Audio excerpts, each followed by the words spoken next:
നബിമാര് ശഫാഅത്ത് ചെയ്യും. പക്ഷേ നബിയേ ഞങ്ങൾക്ക് ശഫാഅത്ത് തരണേ. ഫിൽ ഖിയാമത്തി മുശ്ഫീഖൻ വാഹിലനാ ഇൻദാഅയാ സയ്യിദി ഖൈറൻ നബി എന്ന് നിങ്ങൾ മങ്കൂസ് മൗലൂദ് ചൊല്ലിയിട്ട് വിളിക്കാറുണ്ടല്ലോ റസൂലുള്ളാഹിനെ. അങ്ങനെ റസൂലുള്ളാഹിനെ നിങ്ങൾ വിളിക്കാറില്ലേ? ആ വിളിക്ക് ഇസ്ലാമിൽ ഇല്ല. അള്ളാഹുവിന്റെ ഭരണകാലത്ത് മദീനത്തെ പള്ളിയുടെ അരികിലൂടെ സവാദ് ബിൻ കാരിബ് നടന്നു പോകുമ്പോ സ്വഹാബാക്കൾ നിറഞ്ഞു നിൽക്കുന്ന സദസ്സിൽ ഖലീഫ ഉമർ റളിയല്ലാഹു അൻഹു ഇദ്ദേഹത്തെ വിളിച്ചിട്ട് സ്വഹാബാക്കൾ നിറഞ്ഞ സദസ്സ് എന്ന് പറഞ്ഞു, നിങ്ങളൊരു കാഹിനാണല്ലോ. കാഹിൻ എന്ന് പറഞ്ഞാൽ ജിന്ന് സേവക്കാരൻ. നിങ്ങളൊരു ജിന്ന് സേവക്കാരനാണല്ലോ. ഇയാൾ പറഞ്ഞു, ഞാൻ മുസ്ലിമായൊരു മനുഷ്യനെ കാഹിൻ എന്ന് പറഞ്ഞ് അപമാനിക്കുന്നതിലും വലിയൊരു അപമാനം ഇന്ന് വരെ ഞാൻ കണ്ടിട്ടില്ല. എന്നാലും നിങ്ങൾക്ക് നിങ്ങളുടെ കാലത്ത് നിങ്ങളുടെ ചിന്നായ സേവക്കാരൻ പറഞ്ഞെന്ന ആ കവിതയും നിങ്ങൾ നബിന്റെ മുമ്പിൽ പറഞ്ഞിരുന്ന ഒരു കവിത ഉണ്ടല്ലോ എന്ന് ചൊല്ലണമെന്ന് മഹാനായ ഉമറുൽ ഫാറൂഖ് റളിയല്ലാഹു അൻഹു പറഞ്ഞപ്പോൾ അദ്ദേഹം സന്തോഷിച്ചു. ഇത് അറിഞ്ഞുകൊണ്ട് തന്നെയാണ്, അപമാനിക്കാൻ പറയല്ല. അദ്ദേഹം കഥ വിവരിച്ചു.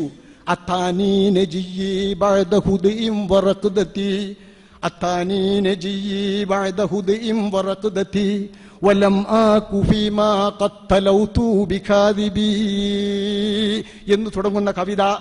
ആ കവിതയുടെ ഒരു വാക്യമാണ് ഞാൻ പറഞ്ഞത്. ഫാശ്ഹദു അന്നല്ലാഹ ലാ റബ്ബ ഗൈറുഹു വഅന്നക മഅ്മൂനുൻ അലാ കുല്ലി ഗാലിബി വഅന്നക അദ്നൽ മുർസലീന വസീലതൻ ഇലല്ലാഹി ഇബ്നൽ അക്രമീനൽ ത്വായിബി فكل شفيعا فمرنا بما يأتيك يا خير من مشى وإن كان فيما جاء شيب الذبائب وكل شفيعا يوم لا ذو شفاعة سواك بمغن عن سواد بن قارب.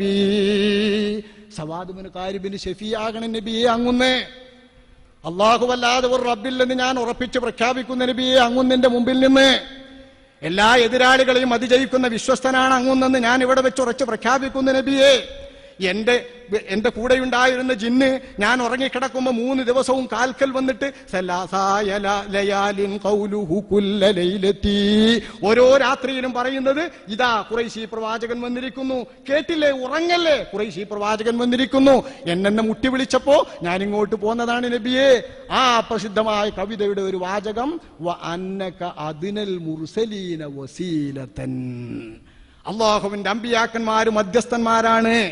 ആ മധ്യസ്ഥന്മാരായ അമ്പിയാക്കളിൽ വെച്ച് ഏറ്റവും അടുത്ത് നിൽക്കുന്ന അള്ളാഹുവിന്റെ ഇഷ്ടദാസനായ വസീല അങ്ങൊന്നാണ്.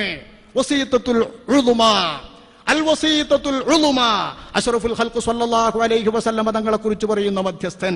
ഈ മധ്യസ്ഥ വചനം ബഹുമാനപ്പെട്ട ഇമാം ബൈഹഖിയും ഇബ്നു അസാക്കിറും ഖറായിത്തിയും ഒക്കെ നിവേദനം ചെയ്ത് ഉദ്ധരിച്ചിട്ട് ബഹുമാനപ്പെട്ട അല്ലാമ ഇബ്നു കസീർ പറയുന്നു, വയശ്ഹദു ലഹു റിവായത്തുൽ ബുഖാരി.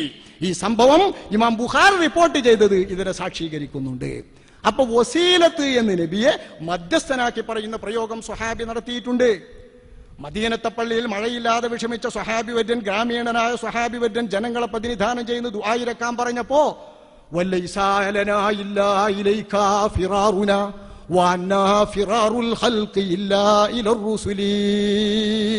ഞങ്ങൾ എങ്ങോട്ട് ഓടണം നബിയെ? ഞങ്ങൾ അങ്ങയിലേക്കല്ലാതെ ഇവിടെ ഓടാനാ ഞങ്ങളെ പ്രതിസന്ധി വേളയിൽ? അള്ളാഹുവിന്റെ ഇഷ്ടദാസന്മാരായ പ്രവാചകന്മാരെ തേടിയല്ലാതെ ഞങ്ങൾ എങ്ങോട്ടോടാൻ? ജനങ്ങളിലേക്ക് അയക്കപ്പെട്ട തിരുദൂതന്മാരായ മധ്യസ്ഥന്മാരായി നിങ്ങളെ അള്ളാഹു തെരഞ്ഞെടുത്തപ്പോ അള്ളാഹിനോട് പറയേണ്ട മധ്യസ്ഥന്മാരായി ഞങ്ങൾ നിങ്ങളെ സമീപിക്കല്ലാതെ പിന്നെ എങ്ങോട്ട് വരാൻ എന്ന് നബിയോട് സമീപിച്ചു ചൊല്ലിയ സംഭവത്തിന്റെ അടിസ്ഥാന സംഭവവും സ്വഹീഹുൽ ബുഖാരി റിപ്പോർട്ട് ചെയ്തിട്ടുണ്ട്. അപ്പൊ നബിയുടെ ജീവിതകാലത്തെ നബിയെ വസീലയാക്കി നബിയെ ഇസ്തിശ്ഫാ ചെയ്തുകൊണ്ടുള്ള രീതിയുണ്ട്. ഇസ്തിശ്ഫാ ചെയ്യുക മാത്രമല്ല, മധ്യസ്ഥ പ്രാർത്ഥനയുണ്ട്.